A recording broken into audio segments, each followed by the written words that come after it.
Yo, Yeah, man. especially this channel, Bias Brothers tonight.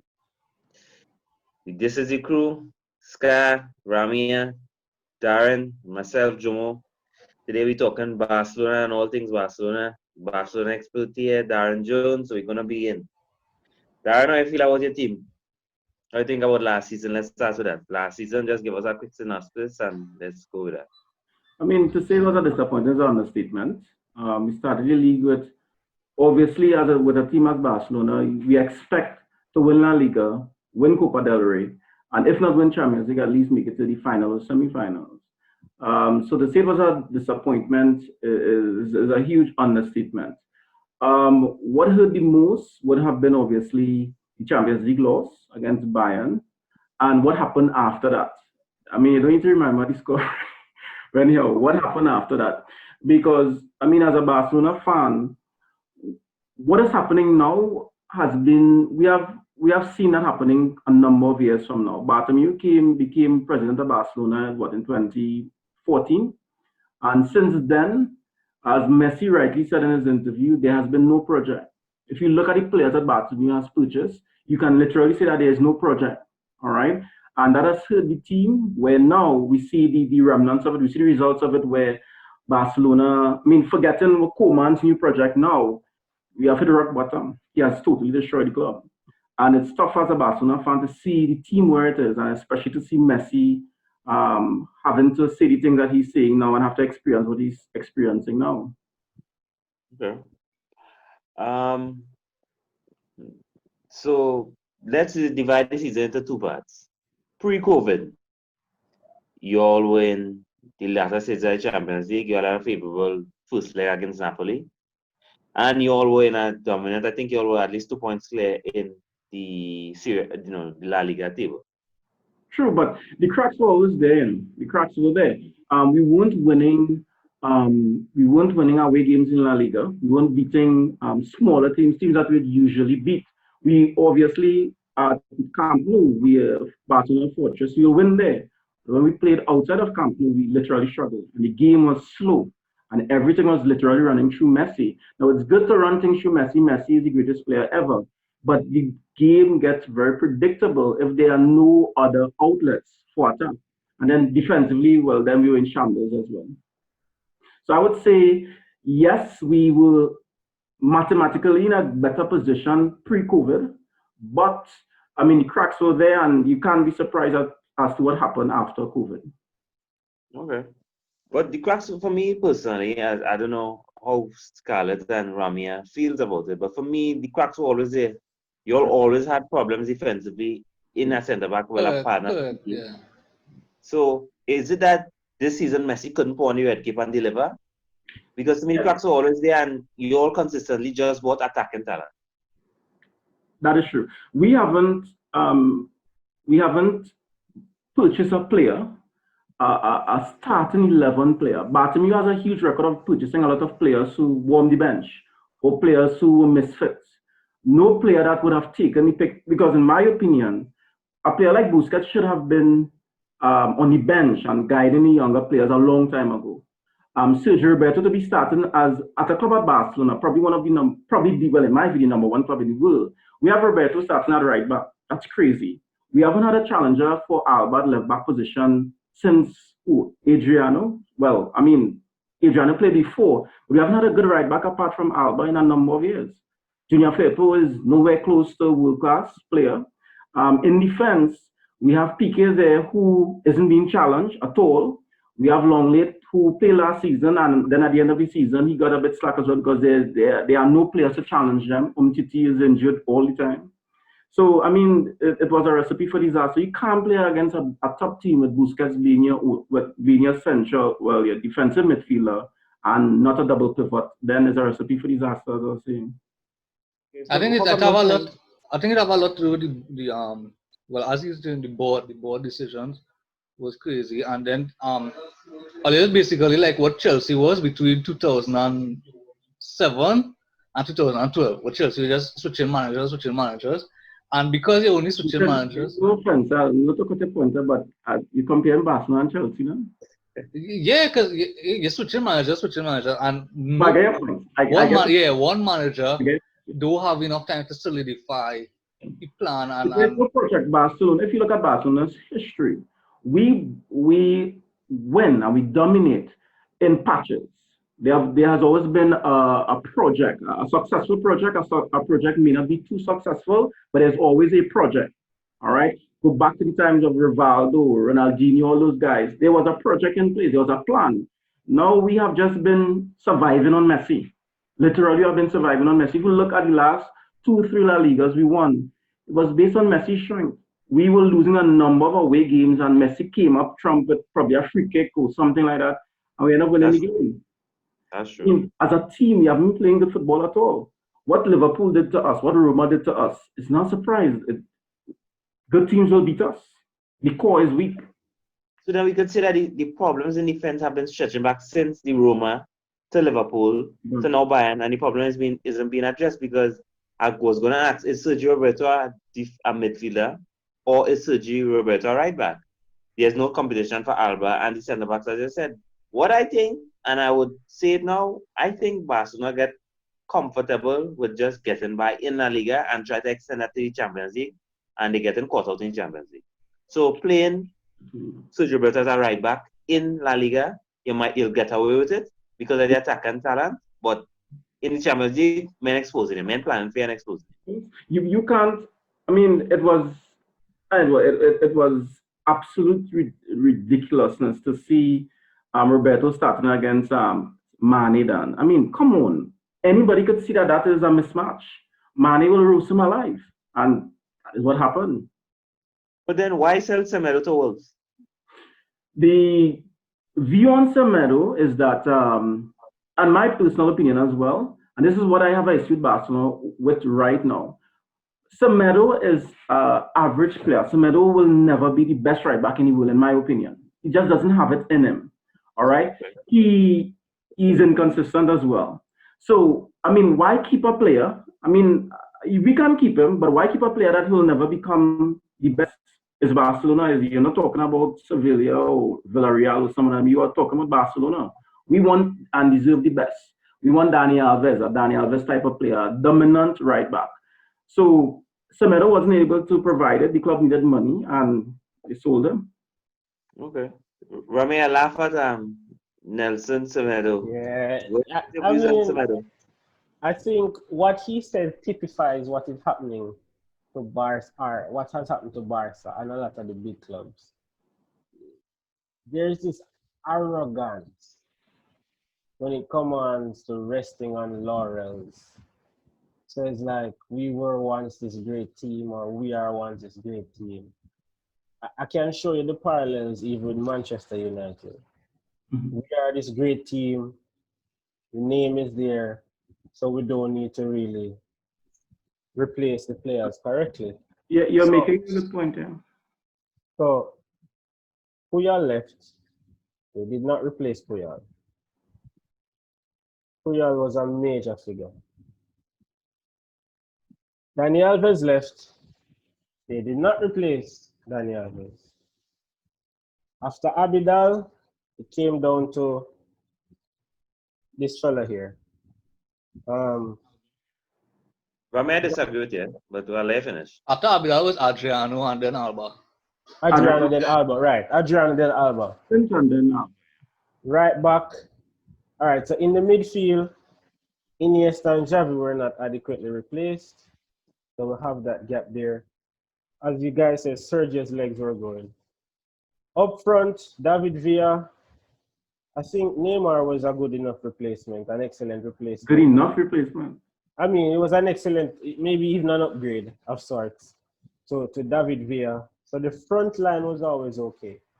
But in the core of the team, where the big characters left the club, I don't think that they were adequately replaced. And the big clubs sit down and say, it's the same kind of, oh, we've been there and done that. We don't need to do these kinds of reinforcements. Look at us. Alex Ferguson was winning with some mediocre teams for a long time. Mediocre teams on paper. Had a well-drilled system. Boom. We never adequately replaced Gary Neville at right back. We had Raphael playing right back. Raphael for You heaven's turn sake. a right winger into a right back. Raphael. Then it came down to Valencia. Left back. Who was our left back? We haven't replaced Evra as a big character in the club. They had Fabio replacing that back. Fabio. Then it come down to I set up even Bootna was But Ramia, left back. I would say is one of the fallouts of a champion team. Oh right? wait, before you go, we lost Ferdinand and Vidic in the same season or one season after the other. Carrick, the core of the clubs are not being replaced. I find the clubs that were traditionally built on organization and these very well-drilled systems, as you would say, these projects have now become the teams who just buy the furious players who are on show this season. So Ramia, but let me just explain to you why I disagree with you. Because Yeah. I think that Barcelona in 2015 won the Champions League with the purchase of Suarez. Yeah. So then from 2015, you could see that players were adequately replaced because they were on fire that season. Piqué and was it Umtiti, Darren? Yeah. Piqué and Umtiti were the starting centre back. Yeah. Alba came in and was in a good run of form. So it is not like these players are not good enough. It's just that they're no longer where they were at the peak and they're not being adequately replaced. So then that leads to another question. Leads to another question. Darren, Bartomeu's reign as president, would you label it a failure? Would you label it as some success? Because I could be wrong, but didn't he purchase Suarez and that begun a good spell for you all with the trouble with Neymar? So then what went wrong? What was going wrong? I'll connect everything there. Talking about the fallout of having a champion team. Barcelona's had a very good team for a number of years. Guardiola era, straight down to Enrique and Valverde, if you want to go as far. When you have a winning team, it's tough to replace players. I must admit that. You have a Xavi and Iniesta, they'll play at the top for a number of years, and it's difficult for a young player to really come and take their pick. But when there's no project and no planning in place, you'll have what happened to Manchester United, where those players move on and you have no one grooming. So the problem with Barcelona, we kept playing old players, we kept playing older players, like Iniesta and Xavi and those guys, for the entire season and not giving any young player a chance. We didn't bring any right young players and weren't allowing them to groom and play with Xavi and them. Yeah, like Thiago. Thiago should have been playing some games with Xavi and those guys, but he wasn't playing at all. They'll just play Xavi and Iniesta every single game. You're playing a small team, same Xavi and Iniesta. When they were already getting old, so there's no integration between the younger player and the older players. Fast forward now, with that happening, Bartomeu took charge of a very good team. Remember, Neymar came under Russell, all right? He bought Suarez. But in the entire team, Bartomeu's success came from an inherited squad, an inherited very good squad. Iniesta, it was the same team basically under Guardiola, except a couple of players. The same Alba, the same Alves, the same players that he came and he went with. But he had no plan. We lost identity at that point in time where we started to think that we needed tough players. So we started to buy Andre Gomes, fast forward to Vidal. These players are not Barcelona identity players. Paulinho as well. I mean, the list goes, we do the list is crazy. All right. We bought Ada Turan. So we started to think that our philosophy is about having a steel midfield, and Barcelona, that is not our identity. We do, what is our steel midfield? We know about quality midfield. All right. So Bartomeu not having a plan, for me, has run the club to the ground. He left where Messi is the only player of high quality, Busquets is old, and there are no adequate replacements who would have come and gel in. So what is my opinion on Bartomeu? Absolute disaster. And it's ironic for me, at least, that your midfield needs help, and you're at one point at an embarrassment of riches in midfield with Thiago, etc. Now midfield actually crying out for Thiago-like player to keep possession. And then you have young players like Puig and those guys, but because there is no project, you have new coaches coming in with new identities and wanting to do their own thing. And if every coach comes in and has a different idea of how the team should play, then how do you create sustainability? You can't. Because what I found weird too was that your big money players, after they were bought, I'm not sure if it was the coach bought them or it was the management. When they were bought, you see shortly after they were bought, you're hearing that they have to go on a loan spell or they're robbing the bench forever. And these are like $120 million, $90 million players. Let's talk about Griezmann. Why was Anton Griezmann purchased to play in Barcelona? He's not a number 9. He doesn't like playing there. He likes to play behind the striker. That position is occupied by Messi. So he bought a player for over $100 million to play him where? Out of position. He wouldn't perform. Same with Coutinho. Coutinho likes playing behind the striker, where he's playing now.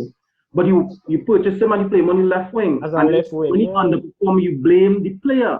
When in reality is that you have no plan. You just purchase expensive players with absolutely no plan. Dembele, same expensive player. You bought Dembele as a young player to play in Barcelona to replace Neymar. You gave him the world of expectations, and his first season will flop. It's just too much pressure. Barca was like anybody who wanted to play for Barca, Barca went and get them. That's my point. I agree. I agree with that. No plan. Every good attacking player. Exactly. Where's the Barcelona identity? I mean, Barcelona made its name for playing a certain type of football. Right now, we have moved very far away from that. Especially we won the league, but the play was nowhere close to Premier Barcelona. Yeah, it's more like Messi ball now rather than a system. Correct. And what's your expectation for this season, Darren?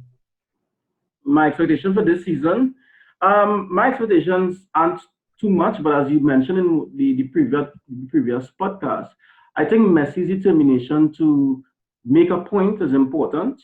The club is very uncertain. We have a no confidence motion happening against Bartomeu now, which if is successful, then it could possibly lead to a new board coming in the middle of the season. That means uncertainty for Koeman because the favorite, who is Victor Font, he is riding with Xavi and he has a very clear project in mind. And Xavi is going to be the coach. Most likely Puyol is going to be the sporting director and all of that in place. So it's a very uncertain time for Barcelona. If Bartomeu survives, because there's the no confidence motion, there's a corruption charge against him. If he survives until March when the election is called, then Koeman would continue and we'll have to see what Koeman will really do. I think Barca need the point they make with Xavi and Puyol and them coming to the club. I think that's what Barca need, because if you look, I will use Chelsea as an example. If you look at Chelsea have Czech sporting director, they have Ashley Cole behind the scenes, they have Jody Morris as assistant manager, they have Lampard as manager. Players who knows the club. Yes, correct. Of the club, exactly, not a foreigner. Yeah. Yeah, and you need people not only who know the club, but who could take the club forward. Right now, Barca have people in both in management and behind the scenes who are not capable of taking Barca. Yeah, there's just no sync. Jomo is an ex-player. Yeah, but that's Koeman alone. He's fighting against the board. That was the sporting director.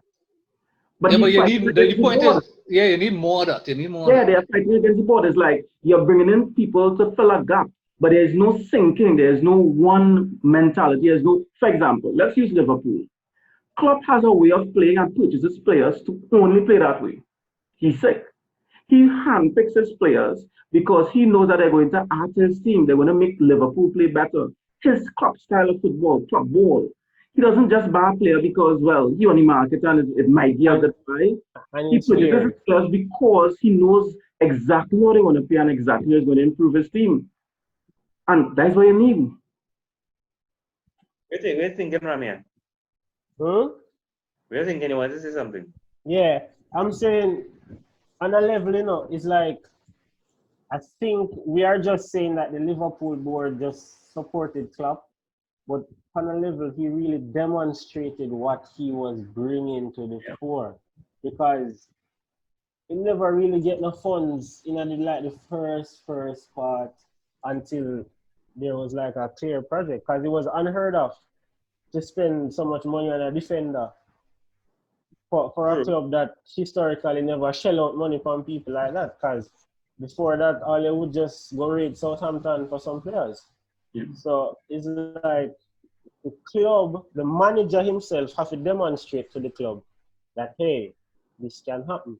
I know Pep might have had it easier because of the success that he had demonstrated, but I feel like another thing too with these big teams that have fallen from grace or are falling from grace, they are hiring some crap managers, some very inexperienced managers, no history of winning on a big level. You think experience is the issue there? Because I mean, we have a number of examples of young managers coming to the fore. I mean, let's look at one who knew how much did we know about Flick before his time in Bayern? Not much. But look what he did. Guardiola, there are a number of players. I don't think it's experience. I think is the management of the club should have an opinion or a clear opinion of how the club should operate and the type of football the club should be playing. You could also use you could also Then use if you want to hire a coach who would carry out that idea of philosophy and then transmit that and then buy the players to play that type of football and vice versa. You can't just hire a coach. Just so. No, but I was going to say that you could also use Arteta as an example, because Arteta came in as a manager with no head coach experience, but he learned from Pep after all them years. Yeah. And Arteta has changed the culture of Arsenal Football Club. Even though Arsenal may not be winning games on a consistent basis, Arteta still have 2 trophies since he came. And Arsenal has changed totally from the time with Wenger and with Emery. So that's what Barca need. Barca needs somebody who could change the culture of the club, because Barca's still hanging, as you say, Barca's still hanging on to Messi. They're still trying to hang on to what they used to be. They need to change the whole culture of the club. And they need to form a new Barcelona, a new look Barcelona. And I want to ask you all a question. You all are outsiders located on Barcelona. What is your opinion? Should Messi have left, or Barcelona right to pull him against? I think this is a decision. He should have left. I think Barca should have let him go, because as I say, Barca need to start a new culture, and you can't start a new culture hanging on to Messi. You need to let Messi go. They already let Suarez go. They need to let Busquets go, Piqué. They need to let all these players go and start fresh. Okay. You go, Ramia. You go ahead. Yeah. I don't think he should have left, especially since he was coming to Man City. But I felt I feel like as a club legend, I think it would be a disgrace for that to be the final memory of him in Barcelona for all that he has done for the club. Even before, in that same season when he was digging them out of these ridiculous holes that the team was finding themselves in. But I don't think that was the proper way for Messi to leave the club all bitter and tired and sick to his stomach. But I think the same thing going to happen this season, though. At the end of the season, I think the same thing going to happen. He's going to be fighting his way out. It will be handled better. Yeah, I think he will be handled better this season. He could probably get a proper send-off, and he'll be more at peace with the transition. But for him to have left with that as his legacy, that as the last contribution, would have been disgraceful. Yeah, disgraceful. I think Messi deserves better, and I think that he's good enough to still be the centerpiece of any project going forward, especially with a manager like Xavi, knowing him as a player and knowing how to help him to move forward. So, 2 sides are going for me. I would also have loved to see Messi tested in another league, probably the Premier League, or at least come and see him dominate my league.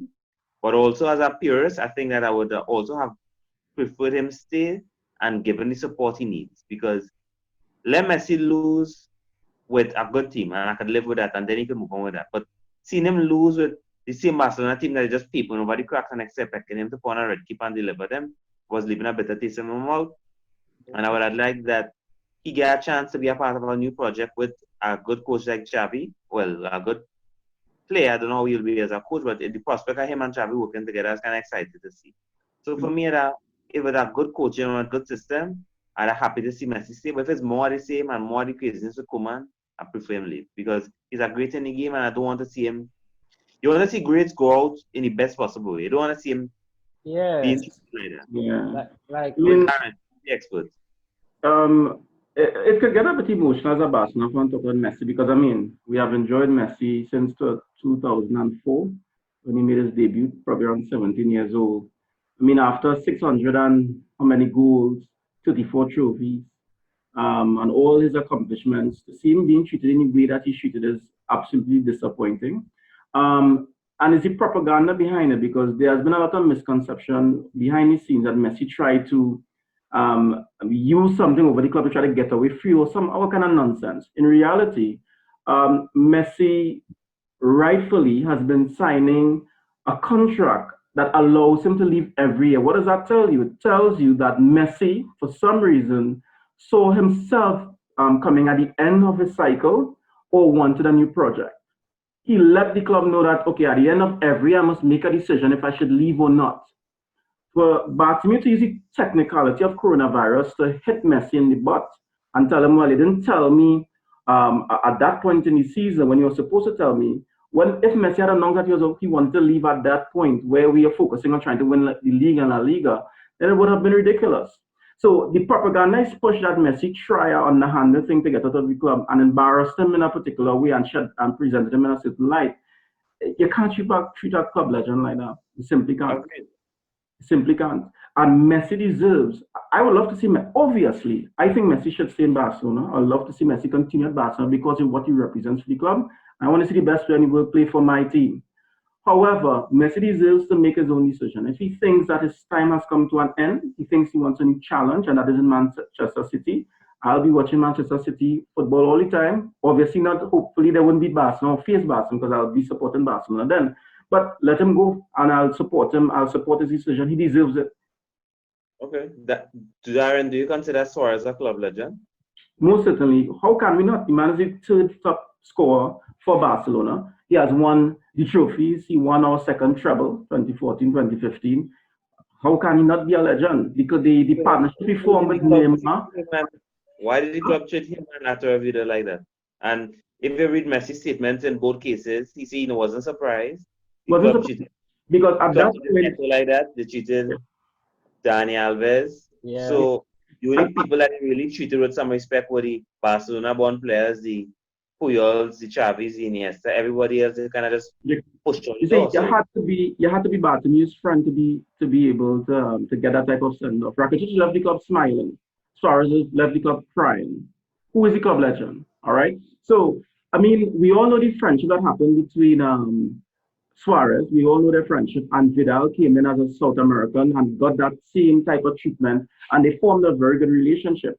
However, they were against the board. We know that they're against the board. Before Messi even said that, everyone knew that Messi was against the board. All right. Even when they had the issue with the board leaking information to the press to speak against the players, we all know that we were against the board. So it was a matter of, I think, showing who's in charge, breaking it up, because Bartomeu is trying to save his tail in Barcelona. So he needed the dressing room to be on his side, and he couldn't have had the dressing room on his side if Messi and Suarez remained there because they're against him. and Arturo Vidal. And after Vidal, yeah, in extension. Okay. So then we could say that at the end of the day, probably the players who are against Bartomeu, so he kind of weakened Messi's stance by moving a very strong players Yeah, around him. it weakened Messi stance. And I know David mentioned that that get rid of all the players, but I believe that planning is better than just shipping out players. I believe that okay, if PK is there, get a young defender, for example, they are only not trying to bring in Eric Garcia back from Manchester City, but have a young player with an experienced player. Allow the inexperienced player to play at least a season with the experienced player, meaning probably they're interchanging games. You might play PK for the important games, but you play the younger player for the smaller games, give him the experience. So when you get rid of PK, you don't just have a green defender playing in your Champions League final. All right. Well, yeah, that I meant to know. I don't mean Yeah, ship you out know, everybody one time because that is planning. if you watch Chelsea 2017 season when we won the league, Terry was here. Terry was playing at the club, but I mean he was at the club, but he wasn't playing. Terry was more in the dressing room, motivating But players he and grew players. He was allowed to groom players. correct. Yeah. Well, Yeah. that what I mean. I don't mean ship out everybody one time. Yeah, because when Guardiola took over in 2008 and started to get rid of certain players, he got rid of Ronaldinho and those guys. But he kept certain players. He kept Puyol, he kept Xavi, he kept players that would have been able to integrate to his style of football. And then he brought in Busquets and those kind of guys, and Alves and those type of guys. So there were the experienced players, the club legends there to guide the younger players, and that is how Guardiola had his success. That's how Enrique had his success in 2014, 2015. Yeah. Okay. Well, always good to hear from all the Barcelona fans and the outsiders looking into Barcelona. So I'd just like everybody now to kind of get a predictions for Barcelona this season. We're going to have the Barcelona expert last. So we're going to go with David, Ramia, myself, then Darren. So basically, we just take the Champions League and La Liga. So where do you think Barcelona will finish? And where do you think they will finish in the Champions League? And probably a small explanation. Let's go, Ramia. All right. I think they'll win La Liga this season. I think Messi, even though he doesn't look it on the pitch right now, has a lot of fire within him, trying to, you know, remind persons that, you know, I'm the world best. How dare you treat me like this? In the Champions League, I think they'll be in the final four again because that fire that Messi has. I think having a proper tactician as a coach, you might see a different look Barca than the hopeful balls down the right channel or the left channel trying to get in behind somebody's back four. So I think final four, Champions League with reinforcement in that CDM area, and I think they should win the league. Cool. Scarlett. Well, I think Barca in the league, that is, I think they would finish third. I don't think Barca have it in them to contend for the title this season. And Atletico have strengthened. So I think Atletico will finish above them. I think Barca will just finish third because of all the drama going on off the pitch. And they do have the quality on the pitch to go that extra length. In Champions League, Barca is a quarterfinal team. Barca there's always reached, well, for the past few years, Barca have reached the quarterfinals and knocked out. So I think that will be the case again this season. Okay. For me personally, I think Barcelona, as I said, quarterfinal team, so I look forward to them at least making the semis in the Champions League. Anything can happen after that. I think in La Liga, there's a lot of things happening back behind the scenes, so you never know if that at the end of the day could get them fortified. But I think I'll expect them to probably win the league because I just feel as though Messi going to take all his distraction. This is his last league. I believe he's going to leave by the end of the season. I just put all his efforts into one final hurrah. And I don't want to. I can't believe that. I think the 8-2 will be on his mind. He'll want to avenge that, and somebody's going to get taken that out on them this season. Darren. Cool. I concur with Ramia and Jomo. I believe that we have the quality to win the league. I think we will win the league. I think Messi's quality will save us quite a lot, and we will come trump in the league. However, in the Champions League, I mean, I'm an honest Barcelona fan, and football has moved away from a one-man show. So I think Messi's hunger and determination will carry us to the semi-final. What happens on from that point moving ahead will be based on what Koeman does. So I see us winning the league, Champions League top four. Hopefully we win, but if that's not certain. All right. All right, guys. Well, thanks for another wonderful episode. We'll look forward to a weekend of football again. So moving forward, good to hear from everybody. Everybody keep good, stay safe. Thanks for listening, guys. Take care, guys. Boom. Yeah.